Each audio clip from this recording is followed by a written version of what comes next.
Anheuser-Busch executives faced the Bud Light music Thursday morning during their first earnings call of the year, and, thanks to the calendar, everything was peachy. Despite a disastrous few weeks in the wake of the Dillon-Mulvaney partnership, which they swear isn't a partnership, Anheuser-Busch is largely in the green for the first quarter of 2023. Of course, the first quarter ended March 31. Bud Light didn't foolishly decide to put Dillon-Mulvaney on a can until April 1. So no, that move had literally zero impact on this most recent earnings report. We won't find out the true scale of this month-long Bud Light boycott until August, when the Q2 numbers come out. Because of that, time is on Bud Light and Anheuser-Busch's side. A humiliating April doesn't guarantee a bad May and June. So yes, you heard a lot of "we can weather the storm, it's too early to tell," and globally, "we're fine" during Thursday's call. You also heard a lot of "this was the result of one can," said CEO Michelle Duckers. It was not made for production or for sale to the general public. It was one post,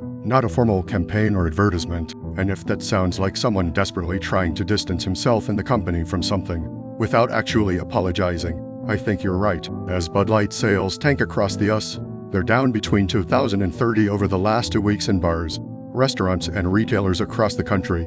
It was evident during Thursday's call that Duckers wanted nothing more than to just simply say, "Yeah, we screwed up. We're sorry." Frankly, that would probably fix all of this. We're nothing if not forgiving, you know. It's sort of the whole selling point of the coming to America thing. If it's that sort of apology you want, though, you may as well take your ball and go home. It's not happening, not in that way. At least, Anheuser-Busch and Bud Light are backed into a corner right now. You could hear it on the call and you can see it through their recent actions. You can fire people all you want, and they have. But they can't say they screwed up. You can certainly allude to it by promising us this wasn't an actual marketing campaign, but you can't outright say we nothing to do with Dillon-Mulvaney. It would be so easy to do, but it's not a viable option, not in this climate, because then you've pissed off the left.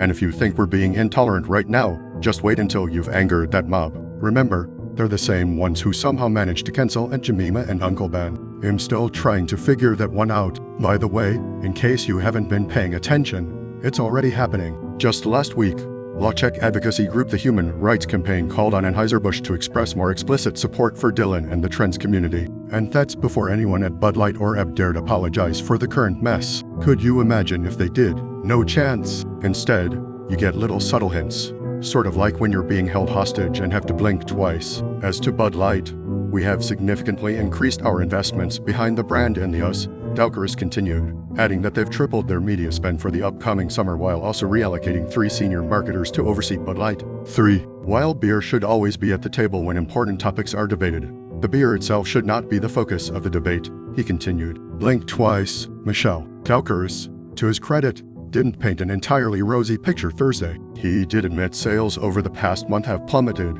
and made sure to point out the beer brand's shiny new commercial that debuted during last week's NFL draft. I would use the phrase pandering bullshit, but am also not CEO of a major company. Instead, Duckers simply lauded the new countrified, my words, not his, head in the beer's presence at the draft. He also admitted that Bud Light, and beer in general, should basically stick to what it knows best, sports and concerts. That, I reckon, we can all agree on. Unfortunately, while it's not an outright apology, it's probably the closest we'll get. Moving forward, one challenge is what you call the misinformation and confusion that still exists.